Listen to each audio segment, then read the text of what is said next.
Hola a todos, una vez más, que Dios les continúe bendiciendo. Pues esperamos que todos se encuentren bien. Vamos a compartir una vez más una reflexión, un tema más de la Biblia para cada uno de ustedes. Y como lo hemos dicho en algunas ocasiones, esperamos de todo corazón que lo que este humilde servidor pues ha venido compartiendo pueda ser de bendición para cada uno de ustedes. Hoy quiero venir con una reflexión más de la palabra de Dios, la cual he titulado Vendedor de Sueños. Y quiero comenzar eh, este mensaje diciendo lo siguiente. Estoy plenamente convencido que los sueños, y cuando hablo de sueños, hablo de los deseos del hombre, los anhelos del hombre, sus proyectos, etcétera, etcétera, etcétera. Todos los anhelos, los deseos, los proyectos que todo ser humano tiene, que todo ser humano tiene en su corazón y en su mente realizar, se han convertido a través del tiempo en una de las brechas, en una de las puertas más amplias en su vida que el hombre ha abierto sin darse cuenta a causa de sus sueños. Repito, los sueños del hombre, los anhelos del hombre, los deseos del hombre se han convertido en una de las brechas, en una de las puertas más grandes que Satanás ha usado en contra de su propia vida. O sea, lo que estoy tratando de decir es que los sueños que el hombre tiene hoy han sido usados por Satanás para destruir su propia vida. Este tema, estoy seguro, nos llevará a una conciencia más profunda de la maldad y de su origen. En el libro de Génesis, vamos a comenzar. Libro de Génesis, capítulo 2. Vamos a leer desde el verso 15. Génesis capítulo 2, versículo 15. Dice el texto allí: tomó pues Jehová Dios al hombre y lo puso en el huerto de Edén para que lo labrara y lo guardase. Verso 17, 16. Y mandó Jehová Dios al hombre diciendo, escuchen bien, de todo árbol del huerto, dice el texto, podrás comer. De todo árbol del huerto podrás comer. Verso 17. Mas del árbol de la ciencia del bien y del mal no comerás, porque el día que de él comieres, ciertamente morirás. Está claro, según este texto que estamos leyendo aquí, es claro que Dios le permitió al hombre comer de todos los árboles que había, incluido el árbol de la vida. De todos los árboles del huerto podrás comer, dice el verso 16, de todo árbol del huerto podrás comer. Mas del árbol de la ciencia del bien y del mal no comerás, porque el día que de él comieres, ciertamente morirás. Entonces, repito, queda completamente claro, según este texto, está claro que Dios le permitió al hombre comer de todos los árboles que había, incluido el árbol de la vida. El único árbol, según la escritura, que Dios no le permitió comer al hombre, fue el árbol de la ciencia del bien y del mal, que es un texto que lo usamos para compartir el tema anterior, que fue engañados pero contentos. Ahora bien, yo creo que por la escritura, eh, que el ser de Adán y Eva era eterno. Me explico. Cuando Dios creó al hombre del polvo de la tierra, lo creó a imagen, según la escritura, Génesis 1:26, si no estoy mal. Hagamos, y dijo Dios, hagamos al hombre a nuestra imagen, conforme a nuestra semejanza. De modo que yo estoy convencido que cuando Dios creó al hombre y lo puso en el huerto del Edén, lo creó perfecto, lo creó siendo un ser eterno. O sea, ellos fueron creados como seres eternos, repito, debido a que fueron creados a semejanza de Dios y Dios es eterno. No sé si me están entendiendo. A ver, lo explico de otra manera. Lo que estoy diciendo es que cuando Adán y Eva fueron creados y fueron puestos en el Edén, Adán y Eva no iban a morir, iban a ser eternos en ese lugar. Ellos no iban a morir. Su estado de perfección, de no pecado en ellos, de pureza, el pecado no había entrado en ellos, lo cual sugiere que ellos eran eternos, no se enfermaban, no iban a morir. Ellos fueron creados perfectos, repito, en todo el sentido de la palabra, bellos, genéticamente perfectos. En ellos había Dios puesto sabiduría. Y recuerden que fue Adán quien puso los nombres a cada animal en el huerto que Dios creó. Ahora, en el verso 17, deja claro esto. Si ustedes comen de ese fruto, en otras palabras, es lo que Dios les está diciendo. Si ustedes comen de ese fruto, morirán. O sea, este es el texto que me permite a mí entender que ellos antes del pecado eran seres que fueron creados con un propósito eterno. Entonces creo que este término morirán abarca no solamente la vida física de ellos, sino también su comunión con Dios o la muerte espiritual, la cual posteriormente a causa del pecado se dio en la vida de cada uno de ellos. Ahora, en Génesis capítulo 3, volvamos al texto. Génesis capítulo 3, del verso 1 al 5 dice, pero la serpiente era astuta más que todos los animales del campo que Jehová Dios había hecho, la cual dijo a la mujer, con que Dios os ha dicho, no comáis de todo árbol del huerto. Y la mujer respondió a la serpiente, del fruto de los árboles del huerto podemos comer, pero del fruto del árbol que está en medio del huerto, dijo Dios, no comeréis de él, ni le tocaréis, para que no muráis. Verso 4. Entonces la serpiente dijo a la mujer, no moriréis, sino que sabe Dios que el día que comáis de él, dice el texto, serán abiertos vuestros ojos y seréis como Dios, sabiendo el bien y el mal. Aquí surge una pregunta muy interesante. ¿Es posible que Satanás haya estado interesado en que el hombre conociera algo que él no? Yo personalmente lo dudo mucho. Satanás ya conocía, como lo dije en el mensaje anterior, Satanás ya conocía el bien y conocía el mal. En el versículo 22 del mismo capítulo 3, vamos a ir al versículo 22, dice el texto, y dijo Jehová Dios, he aquí el hombre es como uno de nosotros, sabiendo el bien y el mal. Ahora pues, que no alargue su mano y tome también del árbol de la vida y coma, dice el texto, y viva para siempre. Aquí donde el tema se pone bueno, vamos a analizar dos puntos. Número 1. Según el verso 22, lo leemos nuevamente. Y dijo Jehová Dios, he aquí el hombre es como uno de nosotros, sabiendo el bien y el mal. Ahora pues, que no alargue su mano y tome también del árbol de la vida y coma y viva para siempre.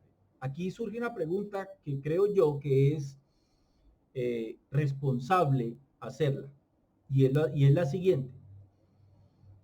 Según este verso 22, el hombre había comido, había alcanzado a comer del árbol de la vida antes de comer del árbol de la ciencia del bien y del mal.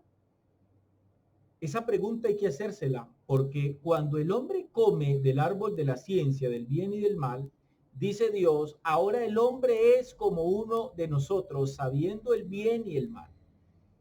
Ahora en esta condición, dice Jehová Dios, que el hombre no alargue su mano y tome también del árbol de la vida y coma y viva para siempre. Entonces, esa pregunta hay que hacérsela. ¿Ellos comieron del árbol de la vida antes que del árbol de la ciencia del bien y del mal? Esa pregunta tenemos que hacer. La escritura no dice, no nos da hay mucha información específica sobre este punto. La escritura no dice si ellos comieron de ese árbol o no lo hicieron. Se podría especular un poco quizás sobre esto. Alguien podría decir, bueno, si la preocupación de Jehová Dios después de que ellos pecaron fue que había que sacarlos del huerto del Edén, porque de otra manera el hombre iba a comer del árbol de la vida, y si comían del árbol de la vida, con todo y que pecaron, iban a vivir otra vez para siempre, se podría especular y se podría decir que quizás el hombre no había alcanzado a comer del árbol de la vida. Ahora, el árbol de la vida, escúchenme bien, el árbol producía vida eterna y ellos ya la tenían. Se podría especular sobre ese punto. Si ellos fueron puestos en el huerto del Edén como seres perfectos, seres eternos,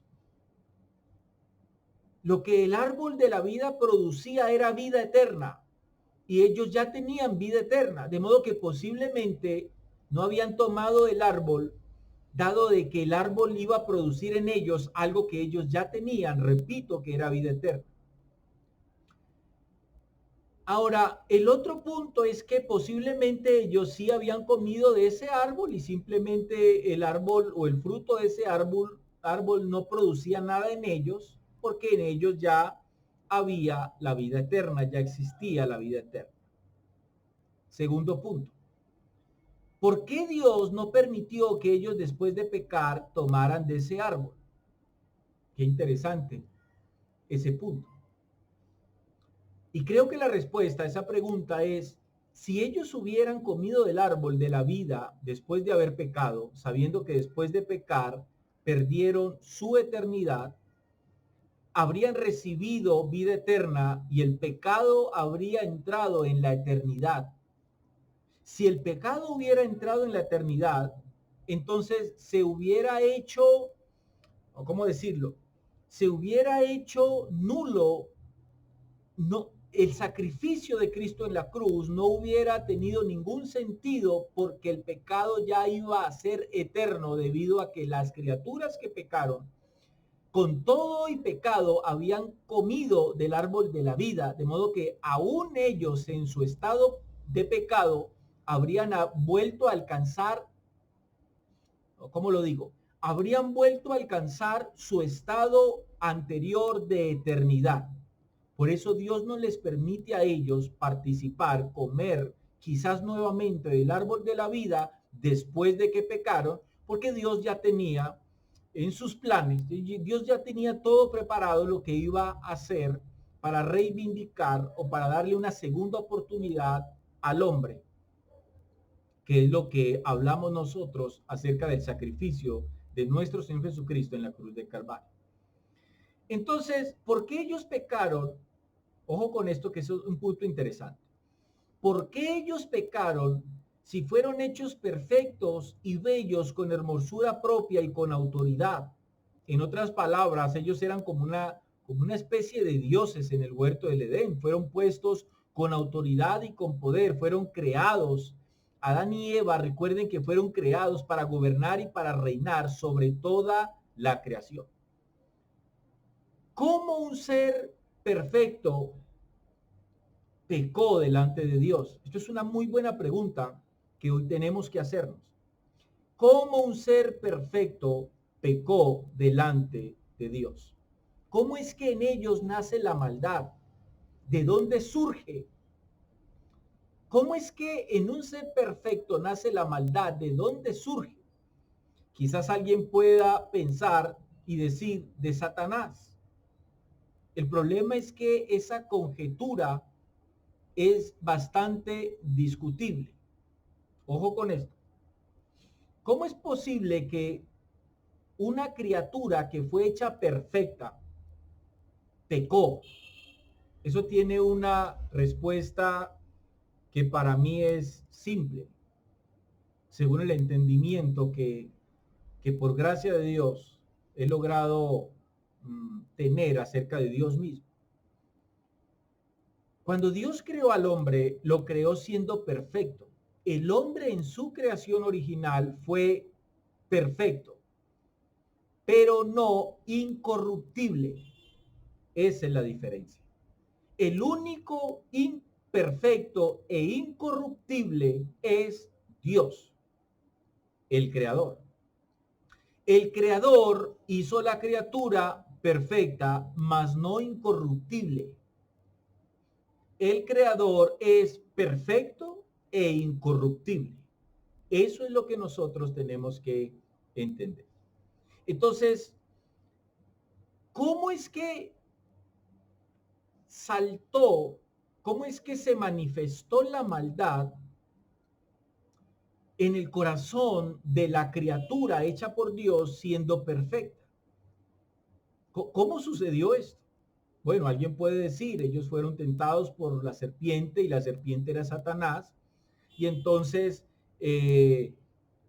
Satanás inyectó la maldad en el hombre. Puede ser una conjetura, puede ser una opinión de muchos, quizás de la mayoría. El problema es que esa conjetura es bastante discutible. Y es bastante discutible por una razón.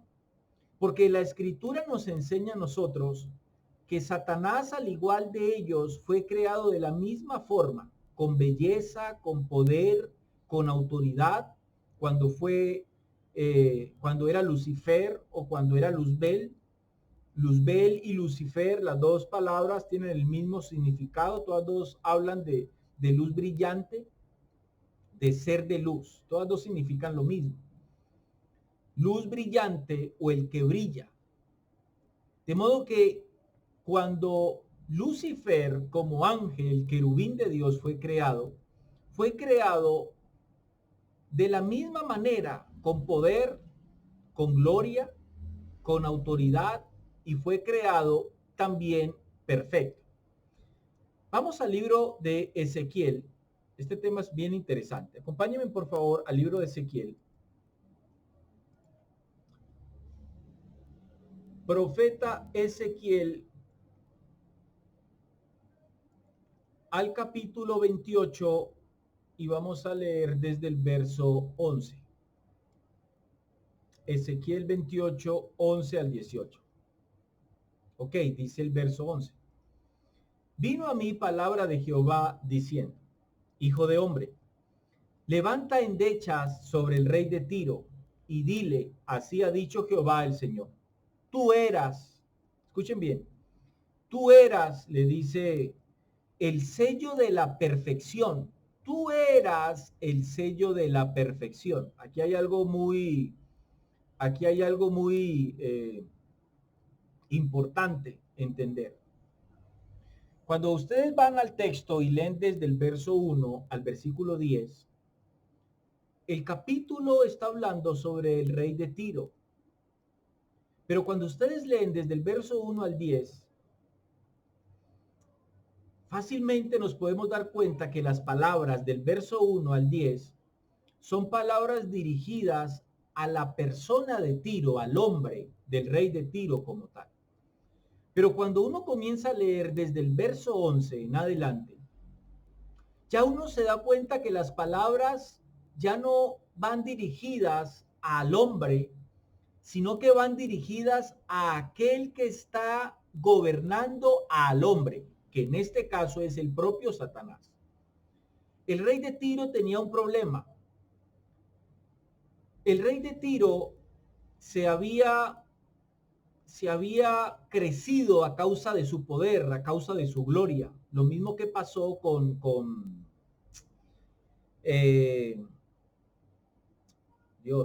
a ver, se me fue.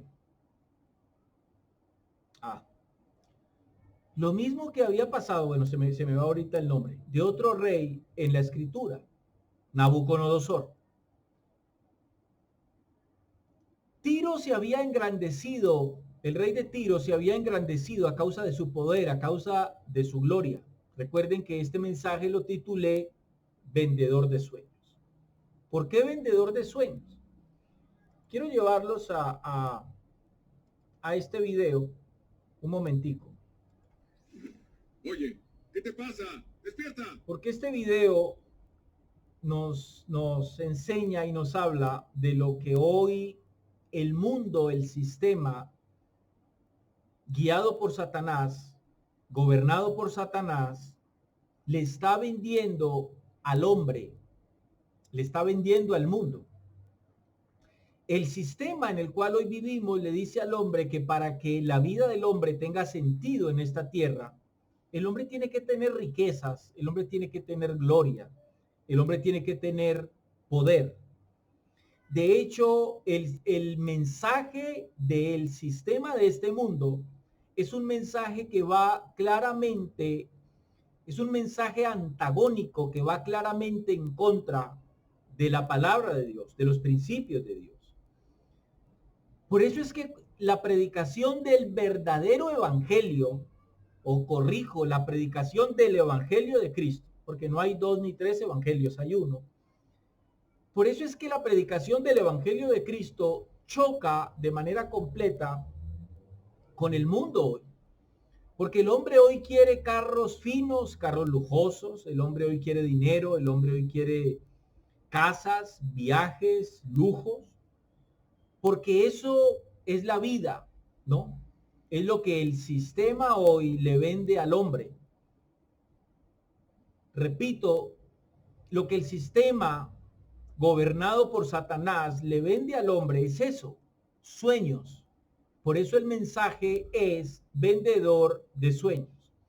Porque Satanás es un especialista y ha sido vendedor de sueños, ha sido un vendedor de sueños nato. Su esencia es completamente esa.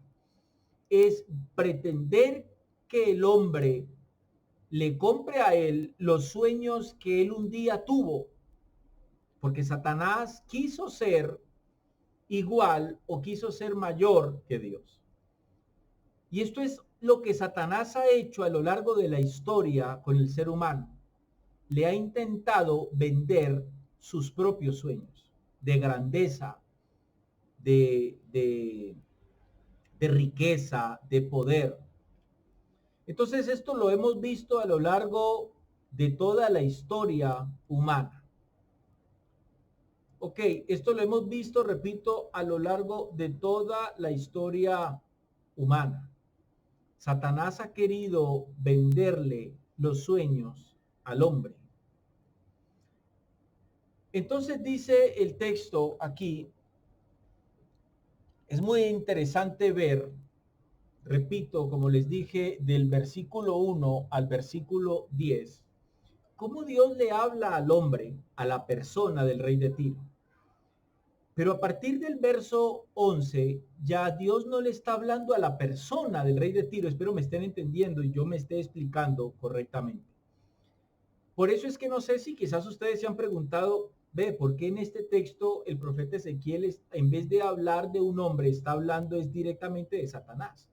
Porque a partir del verso 11 es Dios hablándole a Satanás. ¿Por qué? ¿Recuerdan cuando Jesús le dijo a Pedro, cuando Pedro le dice a Jesús, Señor, que esto no te acontezca? Y Jesús le dice a Pedro, apártate de mí, Satanás. Es exactamente lo mismo que está pasando aquí. Ya Dios no le habla a la persona, al ser humano del rey de Tiro, sino que le habla a aquel que está gobernando al rey de Tiro, que en este contexto era obviamente Satanás. Entonces Jehová le recuerda a Satanás quién era Satanás y de dónde Satanás había caído a causa de la grosura, digámoslo así, de su corazón, a causa de lo que él pretendió ser, a causa de lo que él era, a causa de lo que Dios había hecho en él, a causa de cómo Dios lo había creado a él como un ser angelical. Entonces dice el texto aquí, hijo de hombre, levanta endechas sobre el rey de Tiro y dile, así ha dicho Jehová el Señor, tú eras el sello de la perfección, lleno de sabiduría y acabado de hermosura. Qué interesante. El texto dice de manera clara que Satanás no era perfecto, sino que él era el sello de la perfección. Perfecto eras, se tradujo del hebreo tamín, que significa sin defecto, sin tacha, perfecto en aspecto, escuchen bien, perfecto en apariencia y perfecto moralmente. Ojo, perfecto moralmente. De modo que Satanás como ángel también fue creado perfecto moralmente, pero no incorruptible. Por eso se corrompió. Ahora, el verso 15 es muy importante leerlo, porque el verso 15 dice, perfecto eras en todos tus caminos, escuchen esto, desde el día que fuiste creado hasta que se halló en ti maldad. Bueno, aquí es donde entramos a una especie de cuello de botella.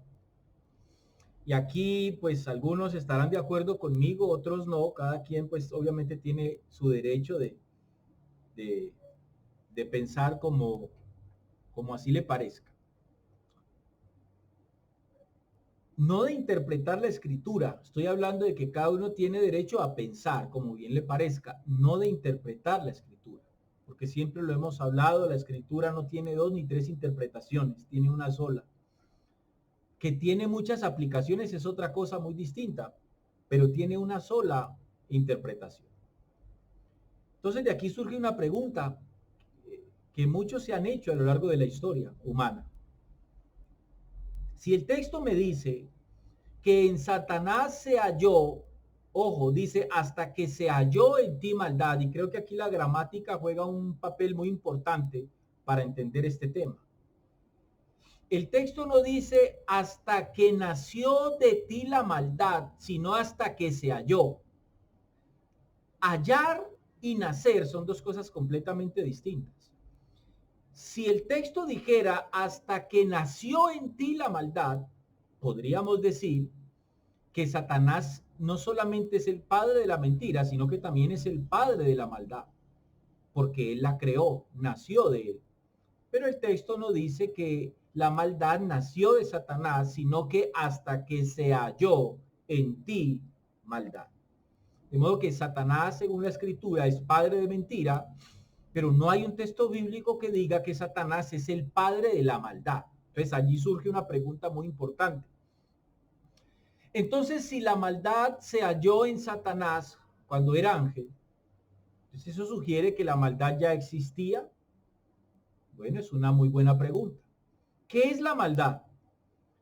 En un término sencillo, la maldad es un término que designa todo lo que está en contra o todo lo que no está en armonía con el orden divino. Eso es maldad.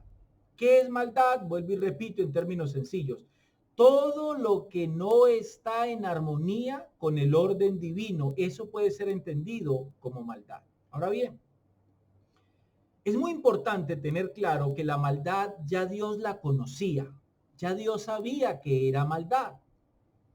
Por eso dijo, por eso el texto dice, hasta que se halló en ti maldad. Recuerden que en el tema que leímos anteriormente, y aún el texto lo leímos ahora, Dios mismo dijo, este es el momento donde hay que sacar al hombre del huerto porque el hombre ya es como uno de nosotros. Conoce el bien y conoce el mal. De modo que si hablamos de maldad, que tiene que ver con el mal, pues obviamente ya Dios conocía y sabía que era la maldad. Por eso es que dice en el texto, hasta que se halló en ti maldad. Esto es importante entenderlo. Claramente la maldad ya era algo que Dios conocía. Podríamos decir entonces que la maldad ya existía. Y Satanás cuando era ángel fue una víctima de ella. Ahora, la pregunta es, ¿cómo llegó hasta un ángel perfecto la maldad? ¿Cómo llega ¿Cómo llegó hasta un ser hecho, creado perfecto la maldad? Y la respuesta a eso nos la da la propia escritura en el verso 16. Qué interesante. La respuesta a cómo llegó la maldad a un ángel perfecto, la respuesta a esa pregunta es simple, a causa de su propia perfección, que suena quizás incoherente esto. ¿Cómo, cómo así? La maldad entró en el ángel Lucifer o Luzbel a causa de que él había sido hecho perfecto. La respuesta es sí. Verso 16 dice, a causa de la multitud, volvamos a leer el verso 15. Perfecto eras en todos tus caminos desde el día que fuiste creado, ojo, hasta que se halló en ti maldad. Ahora el verso 16 dice, ¿por qué se halló la maldad?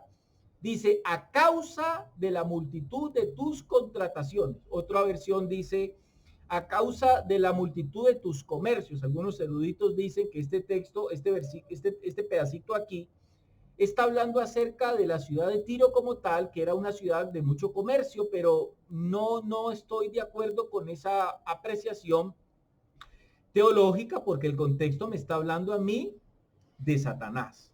De modo que a causa de la multitud de tus contrataciones podría tomarse también desde el punto de vista del poder que Satanás tenía en el reino de los cielos, de la autoridad con la cual Dios lo había creado a él como ángel. Entonces el texto dice, a causa de la multitud de tus contrataciones, podría entenderse de otra manera. A causa de la multitud de tu poder, a causa de la multitud de los privilegios, fuiste lleno de iniquidad. Imagínense. La maldad entra a este ángel a causa de su propia perfección. Sé que esto suena un poco extraño, pero se los voy a explicar. A causa de la multitud de tus contrataciones, fuiste lleno de iniquidad y pecaste, por lo que yo te eché del monte de Dios y te arrojé entre las piedras de fuego, oh querubín protector. Verso 17, miren esto. Se enalteció tu corazón a causa de tu hermosura. Esto suena coloquialmente como que Satanás se creyó la última Coca-Cola del desierto, la última empanada de la vitrina. Se enalteció tu corazón. ¿Por qué se enalteció el corazón del ángel? A causa de la hermosura con la cual el ángel había sido creado. Corrompiste, escuchen esto, corrompiste tu sabiduría a causa de tu esplendor. Yo te arrojaré por tierra delante de los reyes, te pondré para que miren en ti. Verso 18.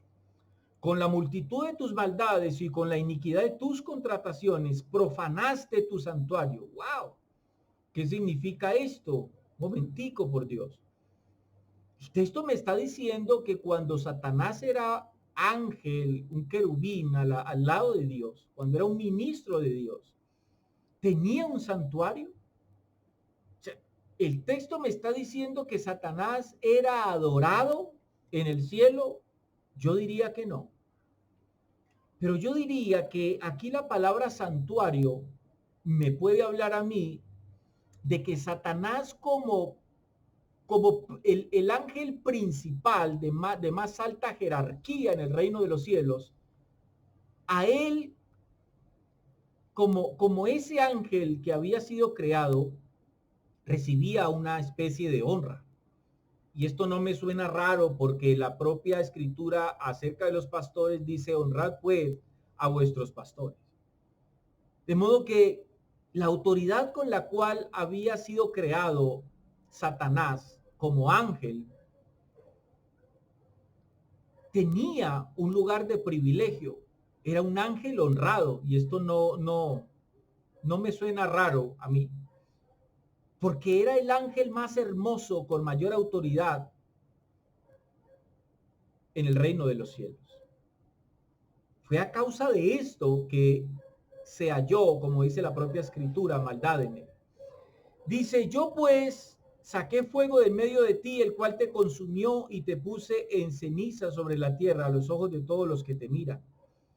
Todos los que te conocieron entre los pueblos se maravillarán sobre ti, espanto serás y para siempre dejarás de ser.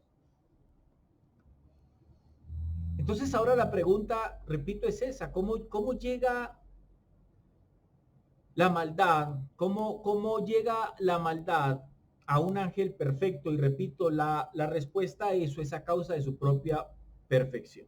Sé que suena raro quizás para algunos lo que estoy diciendo, pero a veces lo bueno, escúchenme bien lo que les voy a decir aquí.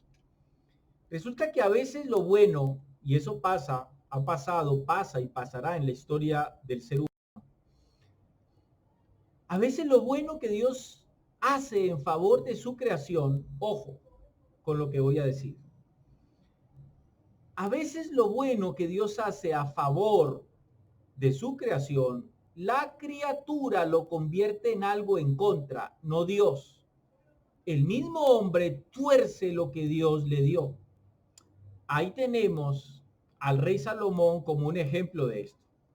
Su sabiduría, su poder y riqueza lo había dado Dios, con la mejor intención, como todo lo que Dios hace a favor de sus criaturas.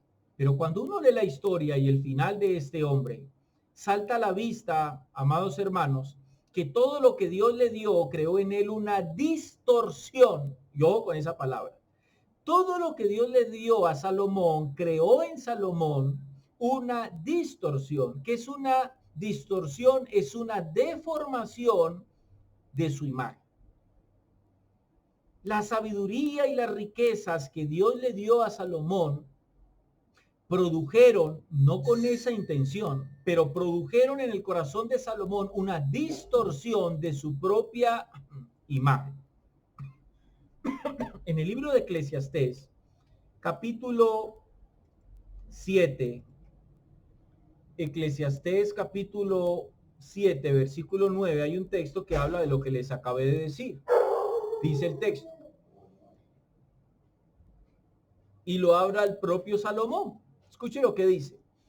No te apresures en tu espíritu, Eclesiastés 7, no, perdón, es Eclesiastés 7, 29. Es el verso 29 de Eclesiastés. Escuche lo que el predicador dijo. He aquí, solamente esto he hallado, que Dios hizo al hombre recto, perfecto, pero ellos buscaron muchas, dice el texto, perversiones. Por eso les decía que la maldad, por eso les decía que la maldad nace a causa de una concepción. ¿Qué es una concepción? Es una idea, es una opinión, es una manera de entender cierta cosa. En este caso, lo que Dios había hecho de Lucifer como ángel. ¿Cómo nace, cómo se halla la maldad en un ángel hecho perfecto a causa de una mala concepción, de un mal entendimiento, a causa de una distorsión de su propia imagen? La palabra maldad en el pasaje anterior se tradujo del hebreo habla, A-V-L-A, que significa perversidad. De modo que cuando encontramos en el libro de Ezequiel la palabra maldad, es la palabra habla, que significa perversidad. Entonces lo que el texto está diciendo es, tú eras perfecto desde el día que fuiste creado hasta que se halló en ti perversidad. ¿En dónde nació la perversión? Dice el texto, en el corazón de Luzbel. ¿Dónde se halló, la perversión, según el texto, en el corazón de Luzbel o de Lucifer, que repito, es lo mismo? En Isaías capítulo 14 nos deja ver algunos destellos de este misterio. Dice que Luzbel, viendo su propio reflejo, se dijo, me sentaré en el trono de Dios y seré semejante al Altísimo. ¿Cuándo dijo esto? Cuando vio su propio reflejo. Pero la palabra habla del hebreo también significa distorsión moral. Esto habla entonces de la distorsión de los pensamientos, aunque la maldad no necesariamente es un pensamiento, ojo con esto, sino un estado de la mente. Repito, la maldad no necesariamente es un pensamiento, sino un estado. Porque un pensamiento va y viene, pero el estado de la mente es una cosa diferente. El estado de la mente es cuando la mente está preparada para recibir y acoger cualquier tipo de pensamiento. Ahora, esto es diferente. Y se me viene ahora una frase de Albert Einstein que dijo, no es la frase de un hombre de Dios ni de un siervo de Dios, pero es una frase muy interesante porque tiene algo muy cierto. Y Albert Einstein dijo, la mente que se abre a una nueva idea nunca vuelve a su tamaño original. Uno de los teólogos más influyentes en la historia de la iglesia dijo con respecto a la maldad lo siguiente: el mal se originó espontáneamente en el corazón de personas que recibieron libertad de parte de Dios y la abusaron. No sé si alguien se ha preguntado por qué este mensaje tiene como título Vendedor de Sueños. ¿Qué tiene que ver el título con lo que este hombre está hablando? Quizás alguien se pregunte. Y la respuesta es bastante simple. Satanás como ángel tuvo un sueño, ser igual o mayor que Dios. En el Edén, Satanás le vende ese sueño al hombre a costo de su eternidad, a costo de su autoridad y a costo de su gobierno. Luego tomó a Nimrod, el que hizo o el que quiso llegar hasta Dios con una torre hecha por su propia mano, y le vendió el mismo sueño. Luego le vendió el mismo sueño al rey Nabucodonosor. Ahora en el texto que acabamos de leer, lo hace con el príncipe de Tiro. Luego lo intentó con la persona de Jesús también. Satanás le quiso vender sus sueños a Jesús en Mateo capítulo 4.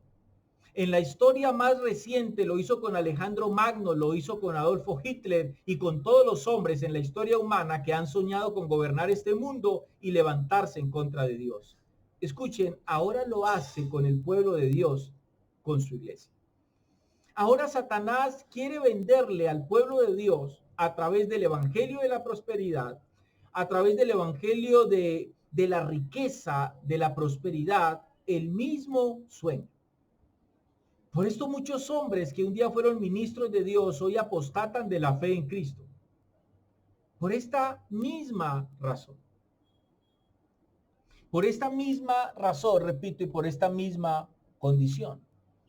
Por eso muchos pastores, amados hermanos, y denominaciones están untadas de narcotráfico hoy. Es triste ver cómo uno de los pastores de una denominación muy grande y muy conocida aquí en Colombia ha recibido ya denuncias de estar metido en cuestiones y en problemas de narcotráfico. Dos pastores muy reconocidos aquí en Colombia.